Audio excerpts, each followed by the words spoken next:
तुम्ही कुठून आलेले आहात आणि ह्या रिलायन्स पंपवर किती वाजल्यापासून आहेत आणि तुम्हाला किती डिझेल भेटणार आहे? दूरून आलेलो आहे. हां, मला 1000 रुपये डिझेल भेटणार आहे. अच्छा 1000 एक एकर सुद्धा नांगर निघत नाही. अच्छा. हा, शेतकऱ्यांना आता साचून किती दिवस राहिला? आज 20 तारीख आहे, 10, 15, 17 दिवस राहिला. बरोबर आहे. शेतकरी काय करायचं? तुमचं नाव काय? मी किसान प्रकाश काकडे, अच्छा, सारंगपूर दूधपुरी का? हा, मग तुमचं काय सरकारला काय आव्हान आहे किंवा सरकारकडे काय काय आव्हान आहे माहिती का?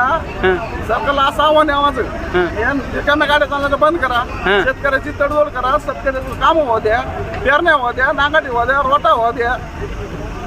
थोडक्यात शेतकऱ्याचं हित जपा. थोडक्यात पाहिजे सरकारना.